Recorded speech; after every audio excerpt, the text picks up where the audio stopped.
El horror de Dunwich, de H.P. Lovecraft. Capítulo 5. Aquel invierno trajo consigo el nada desdeñable acontecimiento del primer viaje de Wilbur fuera de la comarca de Dunwich.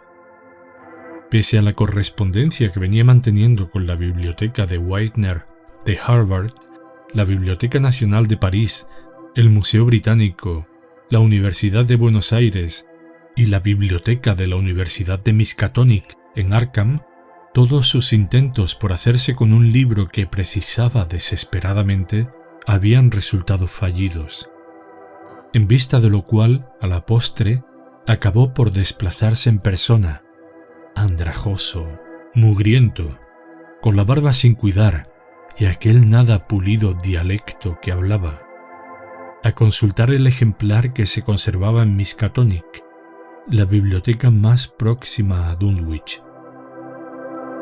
Con casi 8 pies y 2 metros y medio de altura, y portando una maleta de ocasión recién comprada en la tienda de Osborne, aquel espantajo de tez trigueña y rostro de chivo se presentó un día en Arkham, en busca del temible volumen guardado bajo 7 llaves en la biblioteca de la Universidad de Miskatonic, el pavoroso Necronomicon, del enloquecido árabe Abdul al-Hazred, en versión latina de Olaus Wormius, impreso en España en el siglo XVII.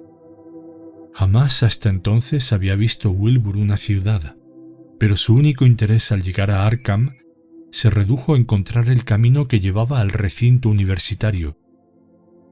Una vez allí, pasó sin inmutarse por delante del gran perro guardián de la entrada, que se echó a ladrar, mostrándole sus blancos colmillos con inusitado furor, al tiempo que tiraba con violencia de la gruesa cadena a la que estaba atado. Wilbur llevaba consigo el inapreciable, pero incompleto, ejemplar de la versión inglesa del Necronomicon del Dr. Dee, que su abuelo le había legado, y nada más le permitieron acceder al ejemplar en latín, se puso a cotejar los dos textos con el propósito de descubrir cierto pasaje que, de no hallarse en condiciones defectuosas, habría debido encontrarse en la página 751 del volumen de su propiedad.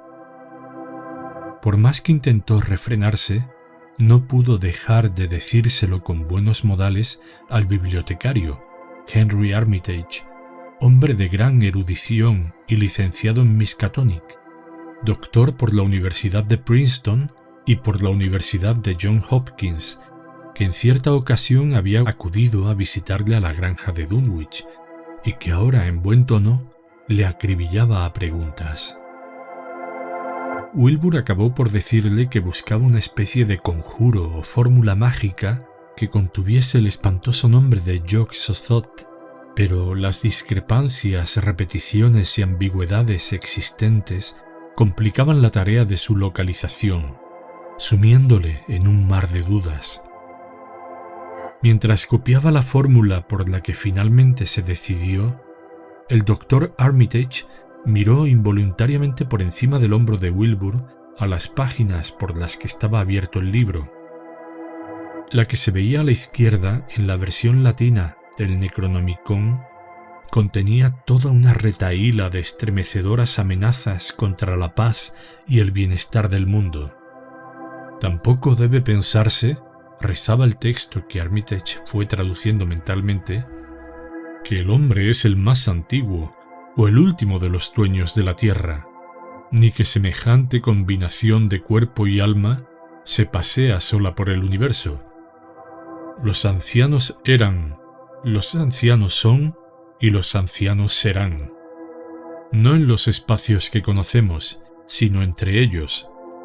Se pasean serenos y primigenios en esencia, sin dimensiones e invisibles a nuestra vista. Yog-Sothoth conoce la puerta. Yog-Sothoth es la puerta. Yog-Sothoth es la llave y el guardián de la puerta. Pasado, presente y futuro, todo es uno en Yog-Sothoth. Él sabe por dónde entraron los ancianos en el pasado y por dónde volverán a hacerlo cuando llegue la ocasión. Él sabe qué regiones de la tierra hollaron, dónde siguen hollando hoy y por qué nadie puede verlos en su avance. Los hombres perciben a veces su presencia por el olor que despiden, pero ningún ser humano puede ver su semblante, salvo únicamente a través de las facciones de los hombres engendrados por ellos, y son de las más diversas especies, difiriendo en apariencia desde la mismísima imagen del hombre hasta esas figuras invisibles o sin sustancia que son ellos. Se pasean inadvertidos y pestilentes por los solitarios lugares donde se pronunciaron las palabras y se profirieron los rituales en su debido momento. Sus voces hacen tremolar el viento y sus conciencias trepidar la tierra.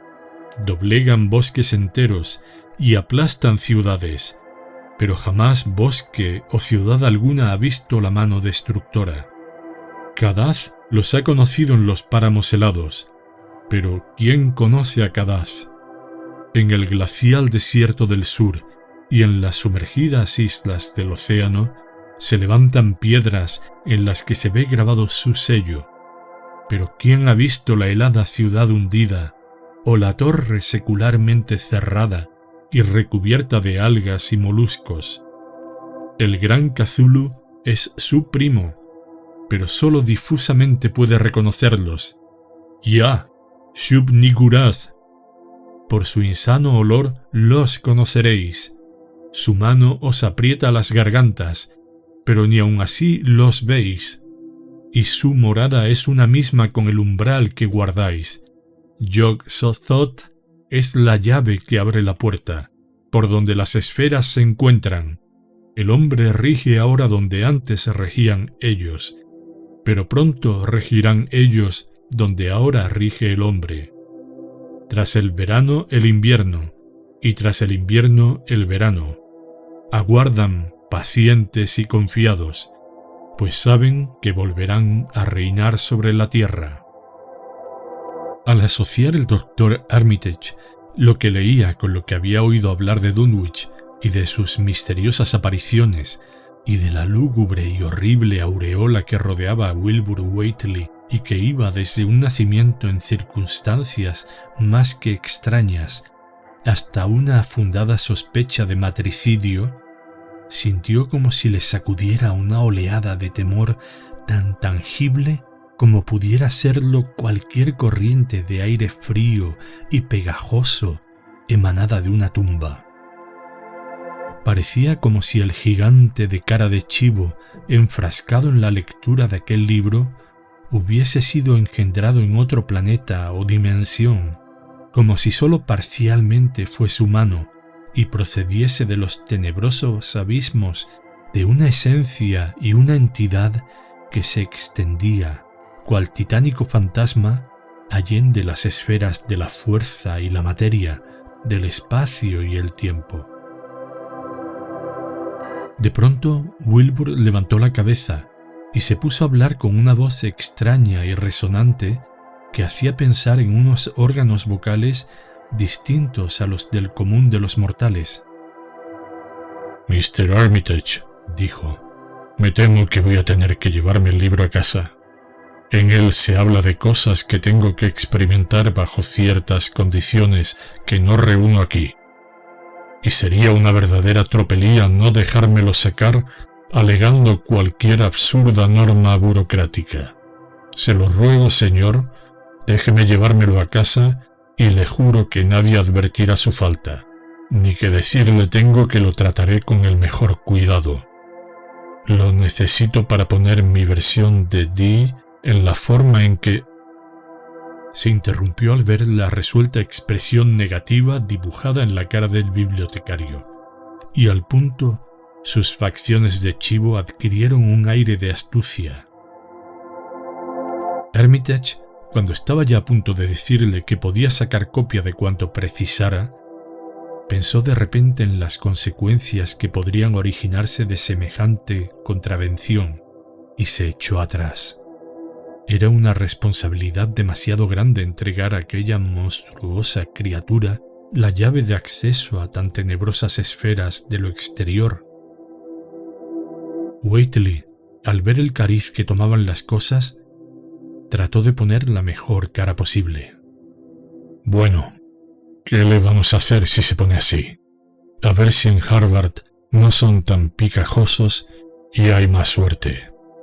Y sin decir una sola palabra más, se levantó y salió de la biblioteca, debiendo agachar la cabeza por cada puerta que pasaba. Armitage pudo oír el tremendo aullido del gran perro que había en la entrada, y a través de la ventana observó las zancadas de gorila de Whately mientras cruzaba el pequeño trozo de campus que podía divisarse desde la biblioteca. Le vinieron a la memoria las espantosas historias que habían llegado a sus oídos, y recordó lo que se decía en las ediciones dominicales del Advertiser, así como las impresiones que pudo recoger entre los campesinos y vecinos de Dunwich durante su visita a la localidad. Horribles y malolientes seres invisibles que no eran de la Tierra, o al menos no de la Tierra tridimensional que conocemos, corrían por los barrancos de Nueva Inglaterra y acechaban impúdicamente desde las montañosas cumbres.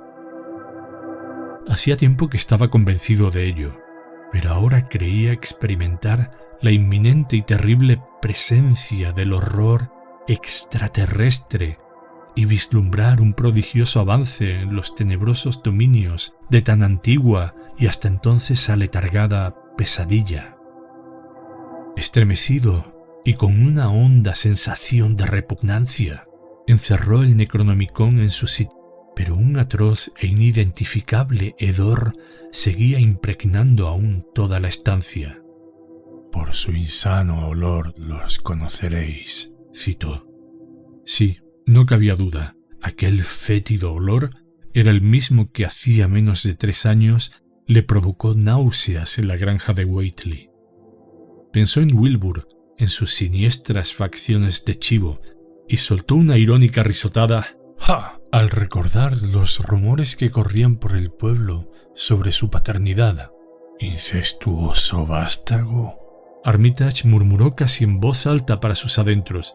«Dios mío, pero serán simplones. Dales a leer el gran dios Pan de Arthur Machen y creerán que se trata de un escándalo normal y corriente como los de Dunwich. Pero qué informe y maldita criatura, salida o no de esta tierra tridimensional, era el padre de Wilbur Whately, nacido el día de la Candelaria, a los 9 meses de la víspera del 1 de mayo de 1912, fecha en que los rumores sobre extraños ruidos en el interior de la Tierra llegaron hasta Arkham. ¿Qué pasaba en las montañas aquella noche de mayo? ¿Qué horror engendrado el día de la invención de la cruz, el 3 de mayo, se había abatido sobre el mundo en forma de carne y huesos semihumanos? Durante las semanas que siguieron, Armitage estuvo recogiendo toda la información que pudo encontrar sobre Wilbur Whately y aquellos misteriosos seres que poblaban la comarca de Dunwich. Se puso en contacto con el Dr. Houghton de Aylesbury, que había asistido al viejo Whately en su postrer agonía, y estuvo meditando detenidamente sobre las últimas palabras que pronunció, tal como las recordaba el médico. Una nueva visita a Dunwich apenas reportó fruto alguno. No obstante, un detenido examen del Necronomicon, en concreto de las páginas que con tanta avidez había buscado Wilbur, pareció aportar nuevas y terribles pistas sobre la naturaleza, métodos y apetitos del extraño y maligno ser cuya amenaza se cernía difusamente sobre la tierra. Las conversaciones sostenidas en Boston con varios estudiosos de saberes arcanos y la correspondencia mantenida con muchos otros eruditos de los más diversos lugares no hicieron sino incrementar la perplejidad de Armitage, quien, tras pasar gradualmente por varias fases de alarma, acabó sumido en un auténtico estado de intenso temor espiritual. A medida que se acercaba el verano, creía cada vez más que debía hacerse algo para interrumpir la escalada de terror que asolaba los valles regados por el curso superior del Miskatonic e indagar quién era el monstruoso ser conocido entre los humanos por el nombre de Wilbur Whateley.